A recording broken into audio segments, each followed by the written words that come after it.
I'm glad you're here today. I'll try my best to give myself and you guys something to think about and use today. If you just started listening to what I have to say, you might not know that I try to make videos every day about the red pills in the Bible. In the Bible, there are red pills all over the place. The connection between the Bible and what we talk about in the MGTOW community was one of the first things that came to mind when I started to make this content. So, whether you are a Christian, an agnostic, an atheist, or just know some of the stories and passages in the Bible, one thing is for sure: what we read in the Bible and what we see today have a lot in common. What's going on in the news right now is a great example of this. I don't have to tell you what's going on for you to understand what I'm referring to. We are seeing another #MeToo situation with the Brett Kavanaugh situation. I haven't looked into this case at all, so I don't know anything about it. But I got an email about a famous Bible passage that has something to do with this situation.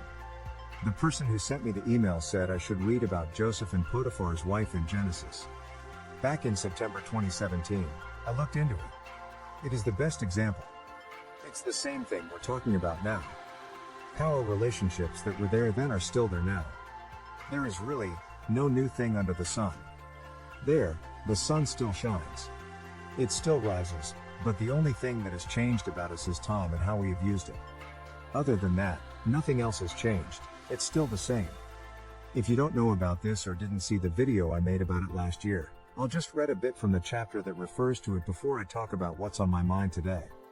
Joseph and the wife of Potiphar. 39 Then, Joseph was taken to Egypt. Ishmaelites brought him there, but an Egyptian named Potiphar, who worked for Pharaoh as the captain of the guard, bought him from them. 2 Because the Lord was with Joseph, he did well, and he lived with his Egyptian boss. 3 When his master saw that the Lord was with him and that he was successful in everything he did. 4 He liked Joseph and made him his servant. Potiphar put him in charge of his house and gave him all of his possessions. 5 From the moment the Egyptian put Joseph in charge of his family and everything he owned, the Lord blessed the Egyptian's family because of Joseph. Everything Potiphar owned, both inside and outside, was blessed by the Lord. 6 So, Potiphar gave Joseph everything he owned. With Joseph in charge, Potiphar didn't worry about anything except what he ate. Joseph was strong and attractive, and after a while, his master's wife noticed him and said, "Come to bed with me." 8 But he said no.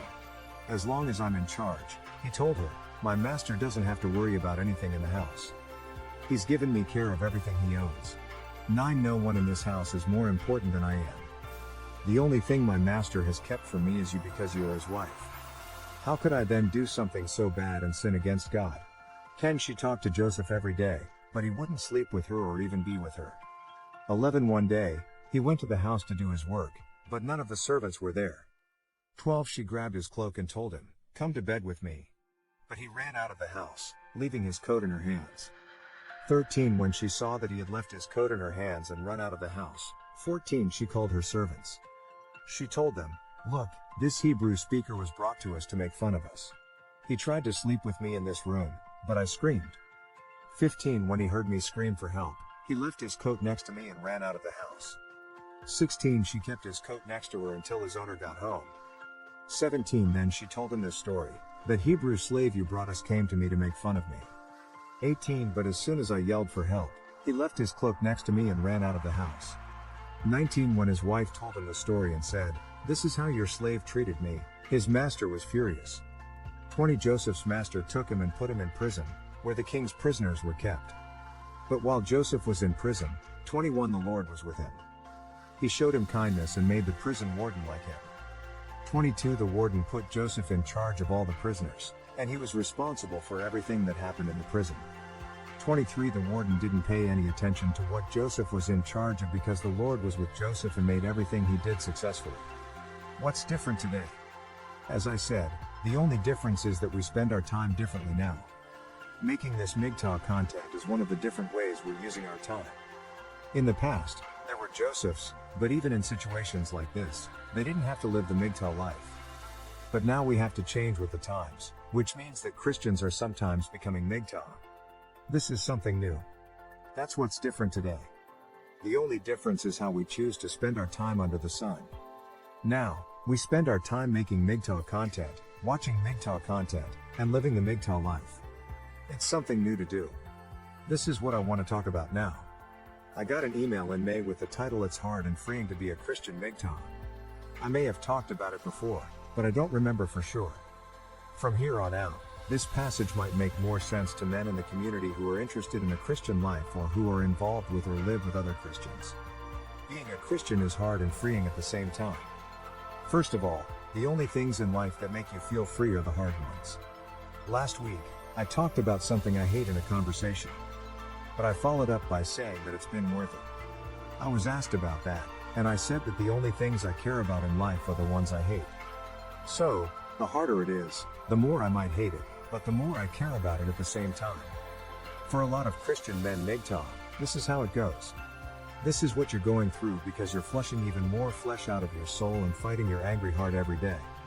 On the one hand, this makes you the enemy of the whole world. On the other hand, if you have these views but aren't getting married and are still in the church, or at least have friends or family members who are in the church, they will disagree with you because they think your view is fatalistic, defeatist, and based on fear. So where should you go? You don't know what to do. You leave the world and look for the friends you thought would be there to support your MGTOW decision. When you don't find them, you realize you have no one to turn to. So, it's a lie to say that it's the easy way out. You have nowhere to go on this physical planet, and many men who know about MGTOW and are living this life, and many men who don't know about MGTOW and are living this life, are exactly like this guy describes in his email to me. As in MGTOW I don't. Or try to explain what I think and believe. Loneliness kills me at times, but having a lot of friends who are going strong.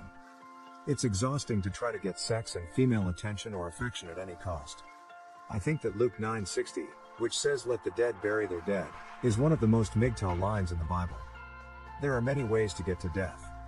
It's easy to walk on, there aren't many people on it, and no one asks you why you're there. The road is paved, the path is lit, and there are people to talk to along the way. On the other hand, the Christian MGTOW life is so narrow that you feel like you're being suffocated by what's around you. As projectiles fall, the edges of the cliffs call out to the graves far, far below. But, as Matthew 7:14 says, the way that leads to life is hard. So, I'm telling you this today to give you hope. It's supposed to be this way.